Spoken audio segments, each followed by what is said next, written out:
हमें कोई भागता हुआ दिखाया जाता है और कोई कहता है योर हाइनेस प्लीज ऐसे ना भागे, आप नीचे गिर जाएंगे। लेकिन तभी वही बच्चा जिसको हमारी मैल ने बचाया था वो वहां आता है। वो कहता है भाई। और तब वहां पर एक लड़का बैठा हुआ था तो वो कहता है एक्सियोन तुम यहाँ पर। तो वो कहता है भाई मुझे वो लड़की मिल गई जिससे मैं शादी करना चाहता हूँ और वो तो बहुत ज़्यादा प्यारी है। तो उसका भाई कहता है क्या तुम छोटे से हो और तुम्हें शादी करनी है। तो एक्सियोन कहते हैं हाँ हाँ मैं उनसे गली में मिला था और ये लव एट फर्स्ट साइट था। वो बहुत ज़्यादा स्मार्ट है और बहुत ज़्यादा खूबसूरत भी है। मैं उनको क्राउन प्रिंसेस बनाना चाहता हूँ। तो उसका भाई कहता है अच्छा ऐसा लगता है तुम्हारे दिल में बाहर आ गई है। वो कहते हैं हाँ हाँ। तो उसका भाई कहता है क्या वो तुम्हारी अकेडमी की दोस्त है। वो कहता है नहीं नहीं वो मुझसे बड़ी है। तो उसका भाई कहता है बड़ी। तो वो सोचता है कितनी बड़ी होगी, अगर इसे 3 साल बड़ी हुई तो 15 साल की होगी ना। तो एक्सियोन कहता है नहीं नहीं मुझे लगता है कि वो उससे भी 10 साल बड़ी होंगी। तो वो कहता है क्या 25 साल की। तो वो कहता है नहीं नहीं मुझे इनकी एग्जैक्ट एज नहीं पता, लेकिन शायद वो कॉमनर है और उनका नाम मेल है। उनका नाम भी कितना प्यारा है ना। तो वो कहता है वो एक कॉमनर है। तो एक्सियोन बड़ा एक्साइटेड था। वो कहता है मेल ने मुझे कहा था कि उसकी शॉप ओपन होने वाली है और उसने कहा था वो बहुत सारी चीजें सेल करेगी और उसने कहा था वो चीजें बच्चों को सेल करेगी। तो उसका भाई कहता है क्या वो बच्चों को चीजें सेल करती है, कहीं वो कोई स्कैम आर्टिस्ट तो नहीं, आखिर सब लोगों में से उसी के प्यार में क्यों पड़ा है। तो तब वो कहता है ओ भाई ये लें आपका बर्थडे प्रेजेंट। तो तब वो उस बॉक्स को देखता है तो वो उसमें से म्यूजिक आ रहा था। तो वो कहता है भाई ये वंडरफुल प्रेजेंट है ना, कैसा लगा आपको। तो वो कहता है ये तो बहुत ज़्यादा वंडरफुल है। वो कहता है ना ये म्यूजिक बॉक्स है और ये आपको पसंद आया है ना भाई। तो वो कहता है ऑफ कोर्स तुम मुझे कोई भी चीज़ दो मुझे पसंद आएगी। तो एक्सियोन कहता है मुझे पता था, मेल ने भी यही कहा था। तो वो सोचता है फिर से वही लड़की। तो छोटू से एक्सियोन कहता है मेल तो एक जीनियस है और तब उसको स्लश देते हुए कहता है मेल ने कहा था ये आपको दे दूं। उसने कहा था ये स्लश है जो कि ग्रेप फ्लेवर का है और ये आइस कभी पिघलती नहीं है और अपने भाई को देता है। तो उसका भाई सोचता है कि यार एक कॉमनर जिसके पास आइस है ये तो बहुत ज्यादा महंगा हो जाएगा ना, लेकिन ये तो बहुत ज्यादा सस्पिशियस है। तो तब उस जूस को पीता है तो उसका भाई तो उसी को देखी जा रहा था। वो कहता है ये मजे का है ना, मुझे पता था आपको पसंद आएगा, ये डिलीशियस है ना। तो वो कहता है मैंने देखा है आप अभी थोड़ा स्माइल कर रहे थे। तो उसका भाई सोचता है हाँ बिल्कुल ये थोड़ा टेस्टी तो लग ही रहा है, लेकिन वो उससे कहता है मुझे लगता है मुझे भी उस इंसान से मिलना चाहिए जिसका नाम मेल है। तो एक्सियोन कहता है ठीक है हम लोग इकट्ठे चलेंगे। और फिर वो स्माइल करके कहता है मेल ने कहा था वो चाहती है सारे बच्चों को हैप्पीनेस मिल जाए, इसीलिए उसने वो शॉप खोली है एकेडमी के सामने। तो वो सोचता है क्या उसका प्लान है वो बच्चों के लिए बिजनेस करे। तो तब उसके सर पे आ लगता है। तो तब एक्सियोन का भाई सोचता है इसको देखकर तो मुझे लगता है मेल बहुत अच्छी इंसान है, लेकिन तभी तो राज में दस्तक होती है। कोई कहता है योर हाइनेस ड्यूक हैसमन आ चुकी हैं। तो एक्सियोन कहता है भाई वो हॉरिबल ड्यूक यहाँ पर है। तो वो कहता है हाँ एक्सियोन लेकिन वो मुझसे बिजनेस के बारे में बात करने आया है। तो एक्सियोन कहता है ठीक है मैं यहाँ से जा रहा हूँ भाई। तो उसका भाई कहता है ठीक है, लेकिन उसके जाने के बाद ही वो थोड़ा सीरियस हो गया था। वो सोचता है एक्सियोन लोगों पे ट्रस्ट बिल्कुल नहीं करता और यहाँ तक के कि वो ड्यूक हैसमन पे भी ट्रस्ट नहीं करता जिसको हर कोई पसंद करता है। लेकिन ये फैक्ट कि एक्सियोन किसी की तरफ अपना दिल खोल रहा है इसमें से सिर्फ दो बातें हो सकती हैं, या तो वो लड़की बहुत ज़्यादा अच्छी होगी या फिर ऐसा हो सकता है कि वो सच में एक फ्रॉड ही हो। और तब वहाँ पे ड्यूक हैसमन आ गया था और वो वहाँ पर आता है। वो कहता है बहुत दिनों बाद मिले है ना कैसियन। तो कैसियन कहता है हाँ बहुत दिन हो गए। और तब वो दोनों आमने सामने बैठ गए थे। तो कैसियन कहता है मैंने तुम्हारा बिजनेस प्रपोजल देखा, ये बिजनेस प्रपोजल ये यूथ और अडल्ट को टारगेट करता है ना। तो ड्यूक हैसमन कहता है हाँ बिल्कुल, और ये प्रोटोटाइप है मेरे प्रोडक्ट्स के। तो वो कहता है क्या ये प्रोटोटाइप है। और वहाँ पे एक फाउंटेन पेन और एक परफ्यूम था जिसपे हीरे लगे हुए थे। तो ड्यूक हैसमन कहता है मुझे पता है ये मास्टरपीस है, वैसे भी ये एवरेज फाउंटेन पेन नहीं है, इसके ऊपर डायमंड्स लगे हुए हैं। तो कैसियन कहता है लेकिन स्टूडेंट्स के लिए तो इसके साथ लिखना बहुत ज़्यादा अनकंफर्टेबल होगा ना। वो कहता है कोई बात नहीं मैं उनको क्लासेस दे दूंगा, ये कोई बड़ी डील नहीं है। तो कैसियन कहता है मुझे नहीं लगता कि इससे बच्चों पे कुछ अच्छा इन्फ्लुएंस पड़ेगा, ये बहुत ज़्यादा फ्लैशी है। तो वो कहता है अच्छा इन्फ्लुएंस, तुम्हें क्या लगता है वैसे भी इसका उस सबसे मतलब क्या है, बच्चे वही खरीदते हैं जो उनके पेरेंट्स खरीद के देते हैं और मैं इसमें सक्सेसफुल होने वाला हूँ क्योंकि अडल्ट वही खरीदेंगे जो बच्चे चाहेंगे। तो तब वो कहता है वैसे भी सबके पेरेंट्स हमारे लॉयल कस्टमर्स हैं और उसके अलावा मैं हाउस बबोला के साथ पार्टनरशिप कर रहा हूँ और मुझे लगता है कि इस तरह हमारा बिजनेस बहुत ज़्यादा अच्छे से ग्रो करेगा क्योंकि मैं डचिस और लेडी शरिया के साथ बिजनेस करने वाला हूँ। कैसियन कहता है अच्छा बेबोला और हैसमन मुझे लगता है इनकी पार्टनरशिप कभी भी फेल नहीं हो सकती, लेकिन वो सोचता है लिनोक्स का बिजनेस वो हमेशा ऐसे ग्रो करता है, वो एक नया ट्रेंड सेट करना चाहता है, वो प्रमोशन पे बहुत ज़्यादा पैसा लगाएगा और इस तरह प्रोडक्ट्स जो बनेंगे वो बहुत ज़्यादा कीमती होंगे और हर नोबल उसे खरीदना चाहेगा, लेकिन कॉमनर्स उनका बिजनेस वो ठप हो जाएगा। इसीलिए लिनोक्स हैसमन वो चाहता है कि सारा पैसा उसके पास हो और पूरे एम्पायर में ऐसा कौन होगा जो उसके बिजनेस को टक्कर दे पाए, और मुझे यकीन है ऐसा कोई नहीं होगा। तो कैसियन कहता है मेरा एक सवाल है, क्या लेडी शहरिया वो सिर्फ तुम्हारी बिजनेस पार्टनर है या फिर तुम उससे शादी करना चाहते हो। तो लिनोक्स हैसमन कहता है जिस लड़की से मैं शादी करूंगा वो मेल्डिनिक बेबोला होगी। तो वो कहता है अच्छा लेकिन फिर तुम्हें लेडी शरिया से थोड़ी डिस्टेंस रखनी चाहिए क्योंकि तुमने खुद ही कहा तुम्हारी फियांसे लेडी मेल्डिनिक है। तो वो कहता है अच्छा लेकिन तुम्हें इससे क्या। तो कैसियन कहता है तुम्हारे पास्ट एक्शन को देखकर सबको यही लगता है कि तुम्हारी एंगेजमेंट जल्दी खत्म हो जाएगी, तो तुम्हें नहीं लगता ये दोनों लड़कियों के लिए थोड़ा डिसऑनर होगा। तो ड्यूक हसन कहता है सच में ऐसा है, लेकिन रूमर्स वो इसलिए स्टार्ट हुई क्योंकि वो लड़की बहुत ज़्यादा अजीब है और मैं उसको ऐसे ट्रीट कर रहा हूँ क्योंकि ये सब कुछ वो ऐसा ही डिजर्व करती है। तो कैसन कहता है कि तुम्हें उसे अपने कंपेनियन की तरह ट्रीट करना चाहिए। तो ड्यूक हसन कहता है चाहे उसको जैसे मर्जी ट्रीट करो, वो मेरा और उसका मामला है, तुम्हारा नहीं। और यहाँ पे मैं तुमसे ये पूछने के लिए नहीं आया, मैं तुमसे बिजनेस के लिए पूछने आया हूँ। वो कहता है ठीक है। वैसे भी मुझे नहीं लगता कि इंपीरियल यूनियन वो तुम्हारे इस वेंचर में कंट्रीब्यूट करेगी क्योंकि ये बहुत ज़्यादा जोखिम भरा बिजनेस है। तो तब ड्यूक हसन खड़ा होता है, वो कहता है कितनी नाउमीदी की बात है ना कि इंपीरियल फैमिली वो हमारे बिजनेस के साथ इन्वॉल्व नहीं चाहती, लेकिन अच्छा होता कि तुम लोग अपनी अपॉर्चुनिटी को ज़ाया ना करते। तो तब कैसन कहता है लेकिन तुम्हारे सारे बिजनेस की वजह से कोवनर्स उनका बहुत नुकसान हो रहा है। तो ड्यूक हसन कहता है अच्छा अगर ऐसा है तो उनको मैं अपने घर में नौकर रख लूँगा और ये उनके लिए अच्छा होगा। वैसे भी वो लोग अपनी शॉप को फेल होता हुआ तो देख सकते हैं ना, क्योंकि after all survival of the fittest यही तो रूल है ना यहाँ का। और उसके बाद वहाँ चला गया था तो वहाँ पे कैसन बैठा रह गया था। वो सोचता है ये परफ्यूम और फाउंटेन पेन, मुझे नहीं लगता कि ये सब कुछ बच्चों को किसी काम भी आएगा। और उसे याद आता है जब उसके भाई ने कहा था मैल चाहती है कि सारे बच्चों को खुशी मिले, इसीलिए उसने अकेडमी के सामने अपनी शॉप खोली है। तो तब वो अपने सर पकड़ लेता है, वो सोचता है आहा अगर मैं किसी में इन्वेस्ट करना चाहूँगा ना तो वो वही लड़की होगी जो बच्चों की खुशी चाहती है, ना कि सिर्फ अपना प्रॉफिट। और तब सीन चल होता है और हमें हमारी मेल की स्टेशनरी शॉप दिखा जाती है जहाँ पे उसने ओपन का साइन लगा दिया था। वो कहती है मुझे पता है हमने कुछ भी प्रमोशन नहीं की, लेकिन ये सारी जगह इतनी एम्प्टी क्यों है, यहाँ पे तो कोई फ्री सैंपल भी खाने के लिए नहीं आया। और उसकी आंखों के नीचे डार्क सर्कल थे जो कि वाज़िया थे।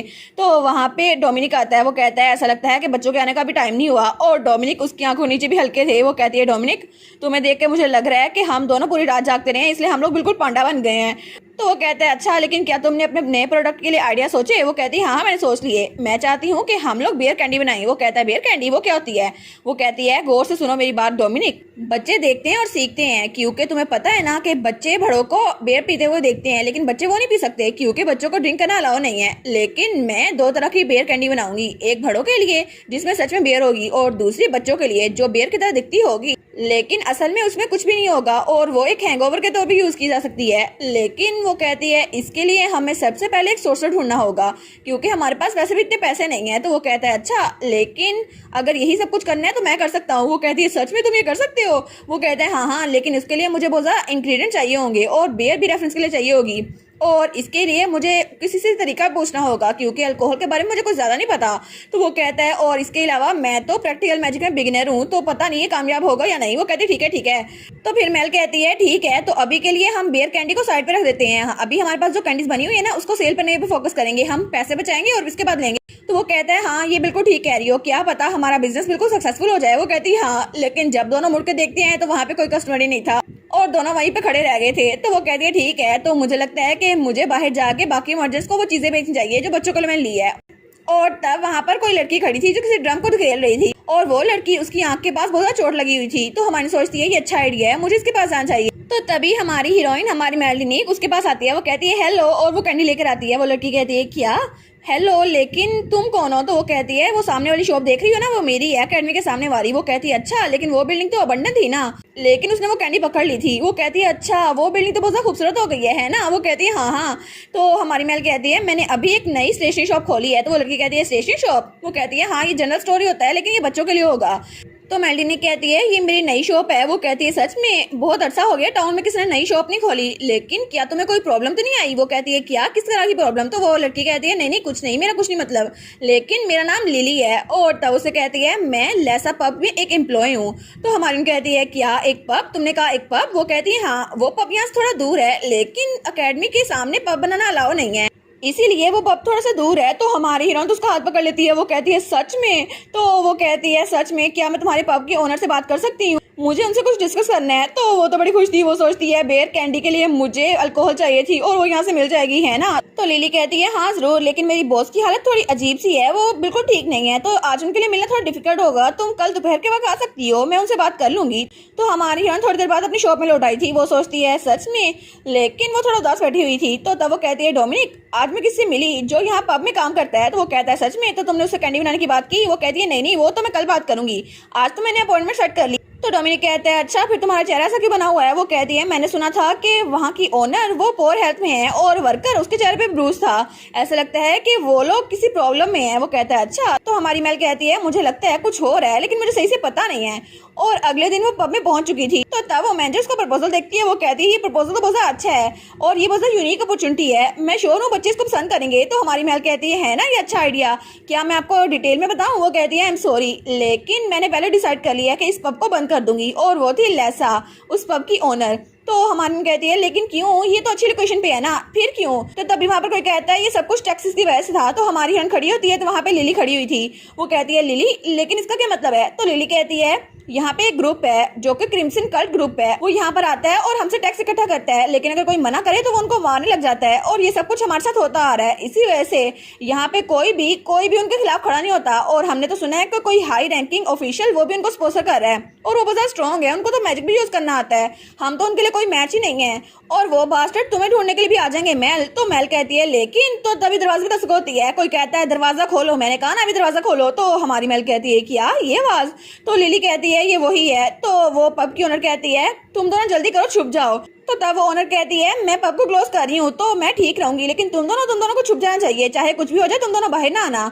तो डोमिनिक कहता है मैं आपकी हेल्प करूं? वो कहती है नहीं यंग मैन, जल्दी करो, अंदर छुप जाओ, तुम लोग को अपनी जान बचानी होगी, और अगर तुम दोनों बाहर आए ना तो मैं तुम लोग को बहुत ज्यादा गुस्सा करूंगी। तो वो दोनों एक दूसरे की तरफ देखते हैं और दोनों एक दूसरे की तरफ सर हिलाते हैं। और तब थोड़ी देर बाद हमारी हीरोइन को आवाज आती है और वो आदमी वो लिली के थप्पड़ मारा था। तो हमारी हीरोइन को तो बड़ा गुस्सा आता है, वो जल्दी से जाके उसके मुक्का मारती है। वो आदमी कहता है क्या? तो हमारी हीरोइन वो वहीं पे खड़ी थी, तो वो कहती है मैं तुम्हें जाने दूंगी अगर तुम अभी यहाँ से दफा हो गए तो। वो आदमी जिसको हमारी महल ने मारा था वो कहता है सच में तुम ट्रबल के लिए खुद पूछ रही हो है ना? तो हमारी महल वो वहीं पे खड़ी थी। तो वो आदमी कहता है तुम्हारी हिम्मत कैसे हुई कि मुझ पे हाथ उठाओ? तो तभी हमारी महल को आवाज आती है डोमिनिक की, जो कहता है महल सबसे पहले एक गहरी सांस लो और काम डाउन हो जाओ, मैं अभी तुम्हें अपनी कुछ पावर टेम्परेरी ट्रांसफर कर रहा हूँ। तो हमारी हीरोइन को उसकी पावर्स महसूस होती हैं। तो वो कहता है इस तरह तुम उनकी मूवमेंट को आसानी से देख सकती हो और तुम्हारी स्किन स्टील की बन चुकी है, अगर कोई भी तुम्हें मारेगा तो तुम्हें दर्द नहीं होगा। तो तभी वो आदमी हमारी महल की गर्दन पकड़ लेता है। वो कहता है देखो ना कैसे देख रही हो मेरी तरफ, तुम डिसरिस्पेक्टफुल लिटिल ब्रैट।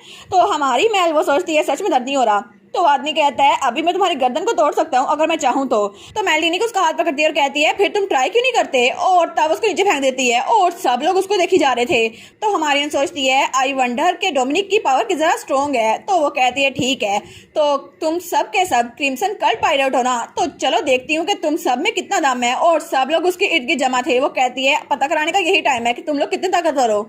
तो तब वो सारे के सारे गुंडे वहीं पे खड़े थे। तो हमारी महल कहती है वैसे भी मैं बहुत ज्यादा पोर हूँ तो मेरे पास तुम लोग को देने के लिए पैसे नहीं है। तो तभी वहां पर एक बड़ा गुंडा आता है। वो कहता है आई गैस कि इग्नोरेड लड़की, इसको ये नहीं पता कि दूसरों को पैसे दिए कैसे जाते हैं। लेकिन हमारी कहती है अच्छा इसका मतलब है तुम सबके पास बहुत ज्यादा पैसे हैं। वो कहते हैं हाँ हमारे पास है। तो हमारी हीरोइन तो उनको नोटों की तरह देखने लग जाती है। वो सोचती है अच्छा है ना मुझे पैसे मिल जाएंगे। तो मेलिनी कहती है ठीक है तो सारे एक एक करके आ जाओ। और वो सोचती है वैसे भी मुझे पैसों की बहुत ज्यादा जरूरत है। और तब कोई उस पर हमला करता है तो वो उसको नीचे पे छाड़ देती है और उसके बाद सबको धोई जा रही थी, लेकिन पीछे से कोई उस पर हमला करता है तो हमारी हीरोइन उसको जमीन पे मार देती है। और वो तो बहुत ज्यादा डट के मुकाबला करती है और उसके बाद सारे के सारे जमीन पे पड़े हुए थे। वो कहती है जितना मैंने सोचा था ना तुम लोग तो उससे भी ज्यादा वीक हो। लेकिन वो लोग कहते हैं आखिर हुआ क्या, ये लड़की ज्यादा स्ट्रॉन्ग कैसे हो गई और यहाँ पर क्यों आई है? तो हमारी हीरोइन की तरफ देख के कहती है ओए। तो वो लोग कहते हैं क्या? तो हमारी कहती है तुम लोग के पास जो कुछ भी है मुझे दे दो। वो लोग कहते हैं क्या हम दूसरे से लूटते थे, ये हमसे ही लूट रही है। तो हमारी मेलिनी के पास तो बहुत ज्यादा पैसा जमा हो गया था। तो तब वो तो खुश हो रही थी। तो वो आदमी कहता है सच में ये कोई कंजूस है, इसलिए तो हमारे पास कोई चेंज भी नहीं छोड़ा। लेकिन हमारी मेलिनी की उनकी तरफ घूर के देखती है तो वो दोनों कहते हैं सॉरी सॉरी। तो हमारी हीरोइन कहती है ठीक है अब ये बेहतर है। लेकिन तभी जब वो पीछे देखती है तो वहाँ पे पूरे टाउन वाले आ गए थे उसकी हेल्प करने के लिए। तो लिली कहती है मैंने बैकअप बुला लिया जस्ट इन केस। तो वो सोचती है वाह ये सब लोग यहाँ पर आ गए। तो सब लोग उसको देखकर बड़े खुश थे। वो कहते हैं आपने इन सबको मार दिया, आप तो बहुत अमेजिंग है और इसने सच में सब लोग को हरा दिया एक ही पंच में। तो वो कहती है वाह कितना अमेजिंग है ना।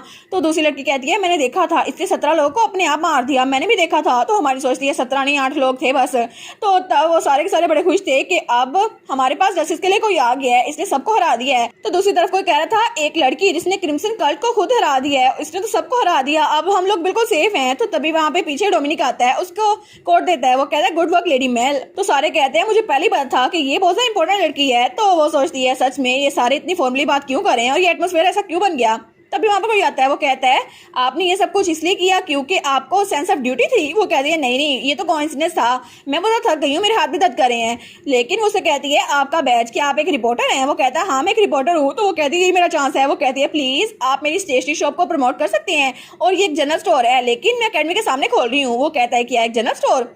तो मेल कहती है हाँ हाँ, मैं वहाँ बच्चों को स्कूल का सप्लाईज बेचूंगी और आइस से बने हुए बेवरेजेस बेचूंगी और स्नैक और कैंडी। वो कहता है आइस से बने हुए बेवरेजेस, लेकिन ये तो बहुत एक्सपेंसिव हो जाएंगे ना। तो हमान कहती है हाँ हाँ, ये सब कुछ बच्चों के लिए है और प्लीज मेरे लिए बहुत अच्छा आर्टिकल लिखिएगा, और अगर ये सब कुछ ठीक हो गया ना तो आपको मैं अपनी शॉप में पे करूंगी। तो तभी कहती है अरे हाँ लेसा, तुमने कहा था कि वो अपॉर्चुनिटी बहुत अच्छी है और हम लोग इकट्ठे काम कर सकते हैं, लेकिन तुम टैक्स के साथ काम नहीं कर रही थी और अब तो मैंने सारी मुसीबत से छुटकारा हासिल कर लिया है, तो क्या तुम मेरे साथ पार्टनर बन सकती हो। तो पब की ओनर लेसा तो रोने वाली हो गई थी। वो कहती है हाँ बिल्कुल, मुझसे जितना हो सका मैं आपकी हेल्प जरूर करूंगी, और सब लोग बहुत खुश थे। तो तभी पीछे से कोई कहता है अभी तक हमने पुलिस को इतना सारा रिपोर्ट किया, लेकिन उनको रिश्वत दी जाती थी और वो चुप हो रहे थे, और नोबल्स भी यहाँ से गुजरते थे लेकिन अकेडमी के सामने से गुजर कर चले जाते थे।